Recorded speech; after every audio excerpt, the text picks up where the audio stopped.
اب یہاں میں صرف تھوڑا سا آپ کو جھلک دکھاؤں گا کہ وہ کام حضور نے جو کیا ہے کس قدر جہاں گسل مشقت تھی، وہ 23 برس کی جو محنت ہے، 20 برس کی کہہ لیجیے، اس لیے کہ اندرون ملک عرب اللہ کا دین قائم ہو گیا ہے، اور وہ تو سن 10-11 میں قائم ہو چکا، سن 10 کے اندر 8 میں بلکہ 9 میں قائم ہو چکا۔ اسی لیے اس کے بارے میں فرمایا اذا جاء نصر اللہ والفتح ورأیت الناس يدخلون فی دین اللہ افواجا، جب اللہ کی نصرت آ گئی اور فتح آ گئی اور تم نے دیکھا کہ اب لوگ فوج در فوج اسلام میں داخل ہو رہے ہیں، دین اللہ میں داخل ہو رہے ہیں، اللہ کی اطاعت میں آ رہے ہیں، اس نظام کو قبول کر رہے ہیں جو محمد رسول اللہ والذین معہ نے قائم کیا۔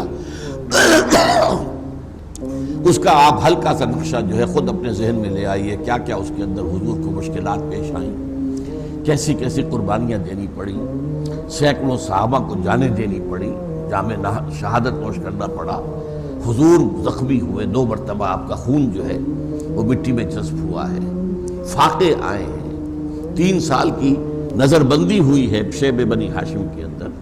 یہ سارا دور جو ہے ایک بہت بڑی ریولیوشنری اسٹرگل، اس کے نتیجے میں جاء الحق وزہق الباطل ان الباطل کان زہوقا۔ اب ہوا کیا؟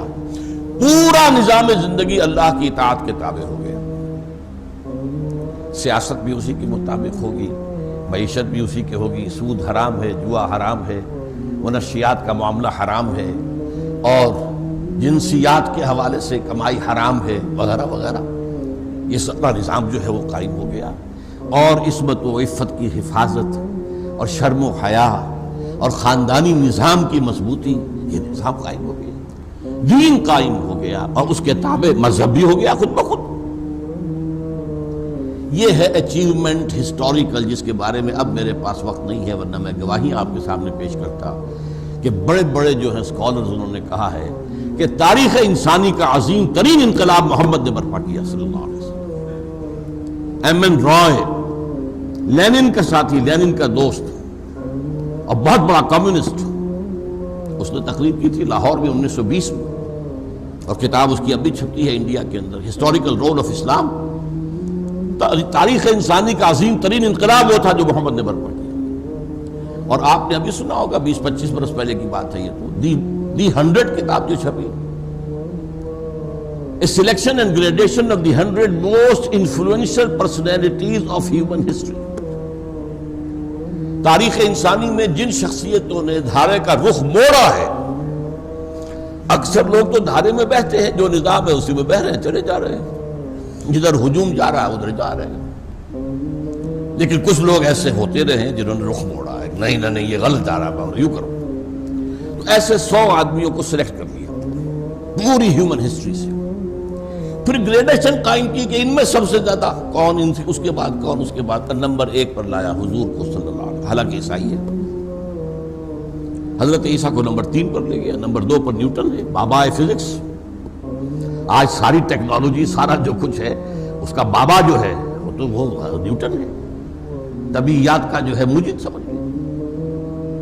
بہرحال اب ہوا کیا کہ حضور کی حیات طیبہ کے 10-11 برس مدینے میں یہ نظام قائم ہوا، اس کے بعد خلافت علی منہاج النبوہ یا خلافت راشدہ کے 30 برس میں یہ نظام کاملتاً قائم رہا،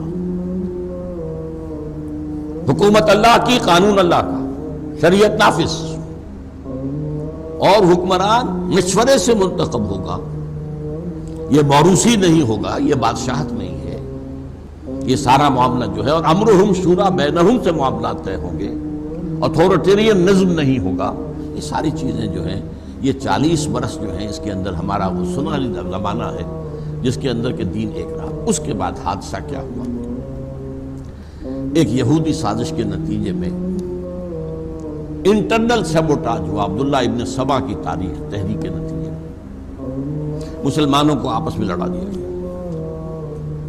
حضرت عثمان شہید ہوئے رضی اللہ تعالی عنہ، اور ان کی شہادت سے فتنے کا جو دروازہ کھلا ہے، تو حضرت علی کا سارا دور خلافت خانہ جنگی کی نظر ہو گیا، 1 انچ زمین بھی اسلامی سلطنت میں حضرت علی کے دور خلافت میں ایڈ نہیں،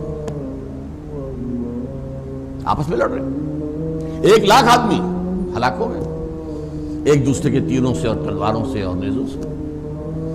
تو وہ جو ہے ایک بہاؤ جو جا رہا تھا کہ تھمتا نہ تھا کسی سے سیل رواں ہمارا، اس بہاؤ کی جو رفتار تھی وہ ٹوٹ گئی، اور اس کے بعد نتیجہ کیا نکلا؟ خلافت راشدہ ختم ہو گئی، ملوکیت کا آغاز ہو گیا۔ اب ہو گیا موروثی معاملہ، یہ جس کی طاقت اس کی حکومت ہوگی۔ بنو امیہ طاقتور قبیلہ، ان کی حکومت ہوگی۔ بنو عباس کھڑے ہو گئے ہیں، انہوں نے ان کو مارا اور اپنی حکومت قائم کر لی، ان کی حکومت ہوگی۔ وہ نظام وہ ختم ہو گیا، سیاسی اعتبار سے جو اسلام کا نظام تھا وہ ختم ہو گیا۔ یہ ہمارے دور زوال کا نقطہ آغاز ہے۔ اس دور میں کافی کوششیں ہوئی کہ دوبارہ جو ہے اصل کی طرف رجوع کیا جائے۔ حضرت حسین رضی اللہ تعالی عنہ، حضرت عبداللہ ابن زبیر رضی اللہ تعالی عنہما، حضرت نفس زکیہ رحمۃ اللہ علیہ، حضرت زید رحمۃ اللہ علیہ، انہوں نے کوششیں کی، بغاوتیں کی کہ کسی طریقے سے یہ موروثی نظام ختم ہو کر وہی خلافت کا نظام جو ہے شورائی قائم ہو جائے۔ وہ ناکام ہو گیا۔ نتیجہ کیا نکلا کہ اب امت نے یہ سوچا کہ یہ جو چھت ہے یہ تو اب ہٹ نہیں سکتی، جو اوپر کا نظام سیاسی ہے یہ تو یہی رہے گا، جس کی لاٹھی اس کی بھینس۔ اب ہمیں we have to live under this roof۔ اب اس میں جو بھی کچھ ہو سکتا ہے اس کے حوالے سے کچھ علمی کام ہو سکتا ہے، کچھ صوفیہ نے کام لیا، لوگوں کا تزکیہ نفس کرتے رہیں، کچھ علمی کام کریں، اور مذہب تو بہرحال انٹیکٹ رہا۔ نہ بنو امیہ نے کہا کہ نماز ختم کر دو، نہ بنو عباس نے کہا کہ نماز ختم کر دو، تو سیاسی نظام بدلا تھا نا۔ باقی وہ جو ملوکیت تھی اس میں بھی وہ 1000 برس تک اسلامی قانون نافذ رہا ہے۔ اوپر جو نظام تھا، ڈھانچہ سیاست کا، ریاست کا، وہ نہیں رہا۔ اب سلاطین ہیں، بادشاہ ہیں، آیا ہے بابر، اس نے شکست دی ہے لودھی کو اور اپنا حاکم بن کر بیٹھ گیا۔ وہی جو میں نے کہا، جس کی لاٹھی اس کی بھینس، جس کی طاقت اس کی حکومت ہوگی۔ لیکن جب تک مسلمانوں کی حکومتیں رہیں تو مذہب تو رہا نا، اور قاضی ہوتے تھے اور مفتی ہوتے تھے، اور جمعہ جو ہوتا تھا وہ سارا سرکاری ہوتا تھا، کوئی جو ہے وہ پرائیویٹ جمعہ نہیں، سرکاری۔ اور وہاں پر صرف خطیب جو ہوتے تھے وہ سرکاری۔ 3 عہدے ہوتے تھے مسلمانوں میں، قاضی، مفتی اور خطیب۔ آپ کوئی 5 وقتہ نماز کے لیے مسجد بنانا چاہے تو بنا لیں، جامع مسجد صرف حکومت کی ہوگی۔ یہ نوٹ کر لیجئے، یہ چیزیں جو ہے بہت، آج بھی سعودی عرب میں یہی ہے، ترکی میں یہی ہے۔ آپ کوئی پرائیویٹ مسجد، جامع مسجد نہیں بنا سکتے۔ ہاں، عام مسجد بنائیں، 5 وقتہ نماز، اور وہ جو بھی ہے جو جامع مسجد ہے وہ حکومت کے تحت ہوگی۔ یہ نظام جب چلا تو اس کا کیا مطلب ہوا کہ اسلام کا تصور سکڑ گیا۔ اب وہ دین والی بات نہیں رہی، اب مذہب والی بات آ گئی۔ اور جب 1000 برس تک یہ کیفیت رہی تو ذہنوں نے گویا کہ ریکنسائل کر لیا کہ بس یہی اسلام ہے۔ اس کے بعد تیسرا مرحلہ آیا، اس نے اور قیامت ڈالی، یورپین کولونیلزم آیا، اور یورپ سے جو طاقتور قوتیں اٹھی انہوں نے پورا ایشیا فتح کیا، اور عالم اسلام خاص طور پر۔ اب کیا ہوا؟ کہیں انگریز آ گئے، کہیں فرانسیسی آ گئے، کہیں اطالوی آ گئے، کہیں اسپینیئرز آ گئے۔ اب وہاں ان کی حکومتیں ہو گئی، تو اب قانون بھی ان کا ہو گیا، قانون بھی اسلامی گیا۔ اب عدالتیں ان کی ہیں، قانون ان کا ہے، فوجداری نظام ان کا ہوگا، دیوانی قانون ان کا ہوگا، فوجداری قانون ان کا ہوگا، ضابطہ فوجداری ان کا ہوگا، ضابطہ دیوانی ان کا ہوگا۔ ہاں، تم نماز پڑھو، روزہ رکھو، ہمیں کوئی اعتراض نہیں۔ اب ظاہر بات ہے کہ مفتیوں کا رول بھی بہت محدود ہو گیا۔ صرف نکاح طلاق کے مسائل سن جا کر مفتیوں سے پوچھ لو، یا یہ کہ وضو رہ گیا یا نہیں رہ گیا، اور روزہ رہ گیا یا ٹوٹ گیا، یہ مسائل، باقی مسائل تو حکومت ہے وہ کر رہی۔ فیملی لاز بھی انگریزوں نے انٹیکٹ رکھے تھے ہمارے، کہ تم اپنے طلاق وغیرہ کے معاملات اپنے مفتیوں کے حوالے سے جیسے چاہو طے کر لو، ہم اس کے اندر نہیں دیں گے۔ بلکہ یہ بھی دی تھی انگریز نے رعایت کہ اپنا قانون وراثت تم چاہو تو اس کو نافذ کر دو، لیکن اگر تم چاہتے ہو کہ رواج کے مطابق فیصلہ تو ہم کر دیں گے۔ یہ جو کم سے کم 200 برس ہندوستان کے اندر، اب میں ہندوستان کی صرف بات کر رہا ہوں، یہ ذہن کے اندر اب پختہ ہو گیا کہ اب اسلام مذہب بن کر رہ گیا، اسلام کا دین کا تصور نکل گیا۔ دین تو انگریز کا ہے، حاکمیت اس کی ہے۔ اللہ کے دین کا مطلب یہ اللہ حاکم اور اس کا قانون نافذ، یہ اللہ کا دین ہے۔ دین الملک کا لفظ آیا ہے سورہ یوسف میں، اس کا مطلب کیا؟ وہ جو بادشاہ تھا مصر کا وہ حاکم اور اس کا جو قانون ہے وہ نافذ۔ حضرت یوسف علیہ السلام بھی ایک بہت بڑے افسر تھے، بادشاہ تو نہیں تھے۔ اسی لیے آتا ہے نا کہ اپنے چھوٹے بھائی بنیامین کو وہ روکنا چاہتے تھے، ما کان لیاخذ اخاہ فی دین الملک، وہ تو دین ملک تھا، وہاں پر دین یوسف تو نہیں تھا، لہذا وہ اپنے بھائی کو روک نہیں سکتے تھے۔ کذالک کدنا لیوسف، تو ہم نے اس کے لیے ایک شکل پیدا کر دی۔ یہ بات بڑی اہم ہے، اچھی طرح سمجھ لیجئے کہ ہوتے ہوتے ہمارے عوام الناس اور ہمارے کچھ مذہبی طبقات کے اندر بھی تصور دین ناپید ہو گیا اور اسلام کا تصور صرف مذہب کی حیثیت سے رہ گیا۔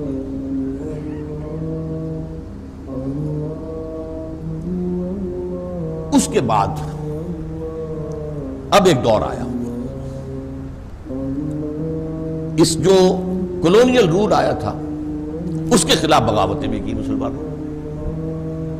مہدی سوڈانی نے سوڈان میں کی، ناکام ہو گئے۔ امام شامل نے روس میں کی، ناکام ہو گئے۔ عبد القادر جزائری نے الجزائر میں کی، ناکام ہو گئے۔ سنوسی نے لیبیا میں کی، ناکام ہو گئے۔ شہید احمد سید شہید بریلوی رحمت اللہ علیہ نے یہاں کی، ناکام ہو گئے۔ لیکن بہرحال انہوں نے تلوار بھی اٹھائی، جنگ بھی کی۔ اس سے پہلے ہمارے جو مجددین تھے انہوں نے نظام کو بدلنے کی کبھی کوئی کوشش نہیں کی۔ عقائد میں کوئی خرابی آ رہی ہے اس کی اصلاح کر دو، لوگوں کے اعمال میں کوئی خرابی آ رہی ہے اس کی اصلاح کر دو۔ دین قائم کرنے کا مطلب ہے حکومت سے ٹکراؤ، اور حکومت مسلمانوں کی ہے، اور اس میں بہت سی حدیثیں ایسی موجود ہیں کہ مسلمان حاکم ہو تو اگر وہ کفر بواح کا حکم نہ دے تو اس کے خلاف بغاوت نہیں ہو سکتی، لہذا کسی نے تلوار نہیں اٹھائی۔ وہ شروع میں 4، حضرت حسین اور حضرت عبداللہ ابن زبیر، حضرت نفس زکیہ، حضرت زید، باقی اس کے بعد کسی نے تلوار نہیں اٹھائی، کسی نے اس ملوکیت کو ختم کرنے کی کوشش نہیں کی، بلکہ یہ اخلاقی اصلاح، علمی کام امام غزالی کر رہے ہیں، امام ابن تیمیہ کر رہے ہیں، اور اگر تصوف میں غلط چیزیں آ گئی ہیں تو شیخ احمد سرہندی اس کی اصلاح کر رہے ہیں۔ وہ اصلاحی تھی یہ ساری جد و جہدیں۔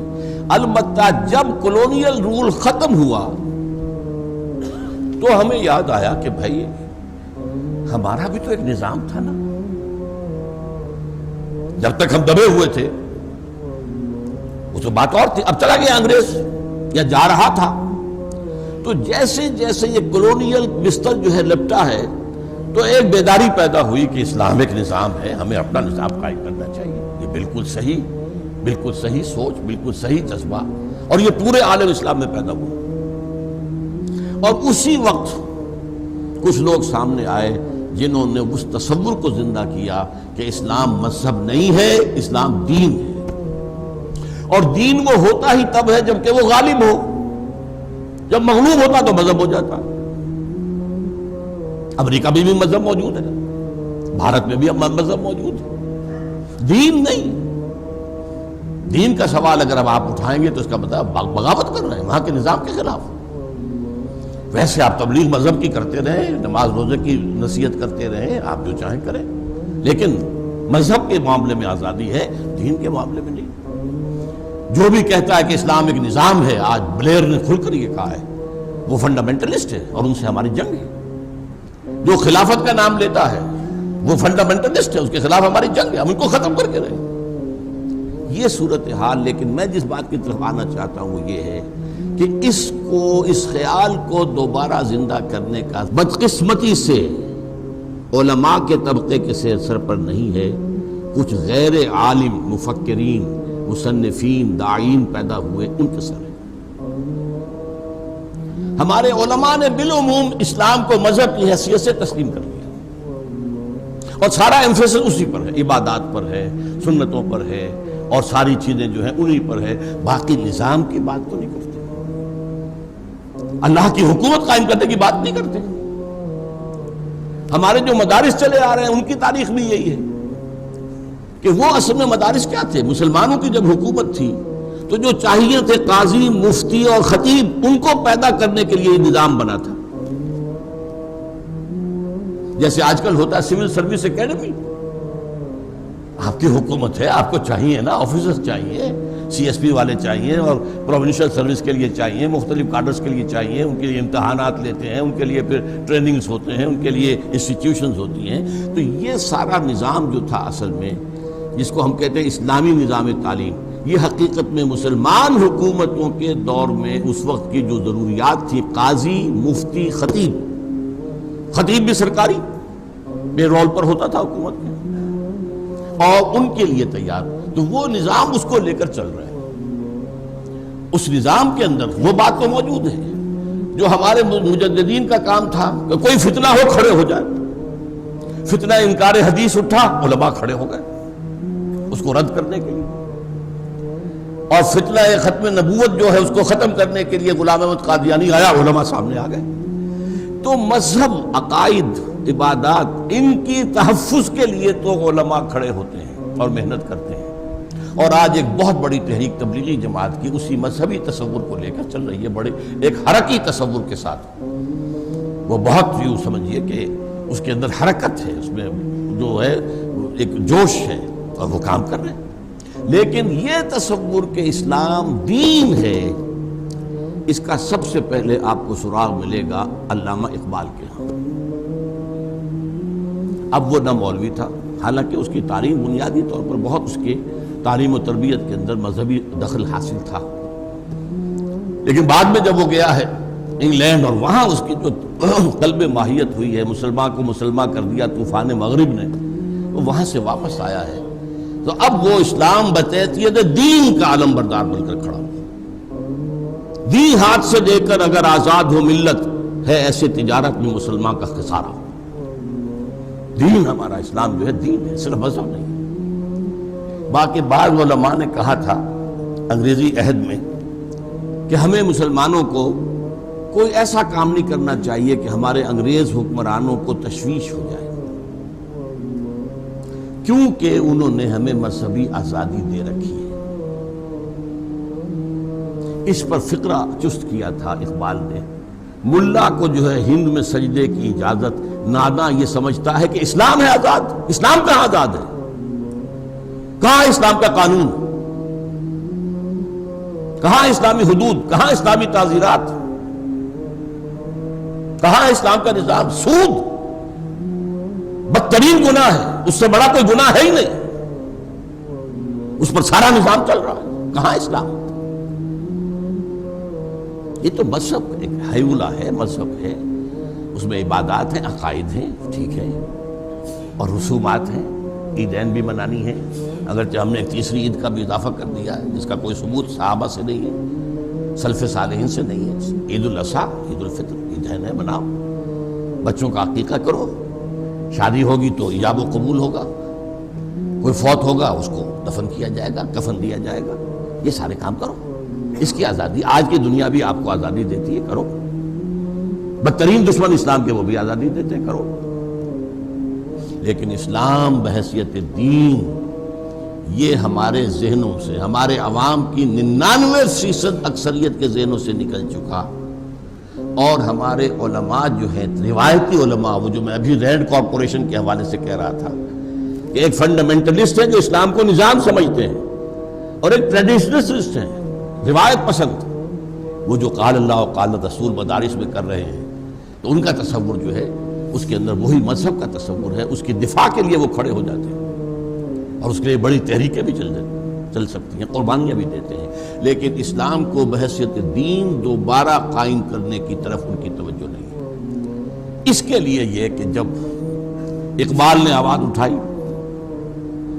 اسلام کا دوبارہ غلبہ دنیا میں ہوگا، ملت اسلامیہ کی جو ہے وہ تجدید ہوگی، نکل کے صحرا سے جس نے روما کی سلطنت کو الٹ دیا تھا، سنا ہے یہ قدسیوں سے میں نے، وہ شیر پھر ہوشیار ہوگا اور سبق پھر پڑھ شجاعت کا، عدالت کا، صداقت کا، لیا جائے گا تو اس سے کام دنیا کی امامت کا۔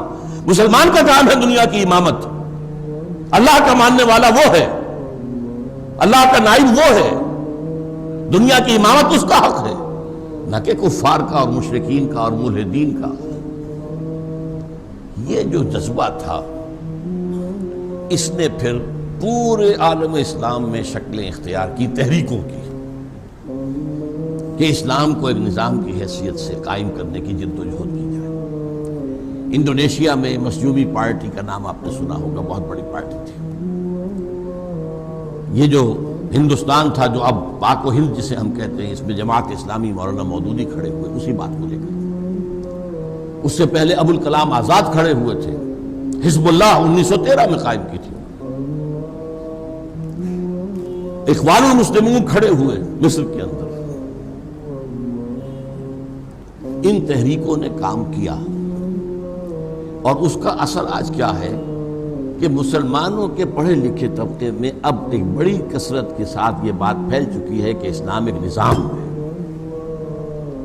It's not only a religion, it's a complete code of life, complete system of life، یہ نظام حیات ہے مکمل۔ لیکن ان تحریکوں سے بعض ایسی غلطیاں سرزد ہوئیں جس کی وجہ سے یہ تحریکیں کامیاب نہیں ہو سکیں۔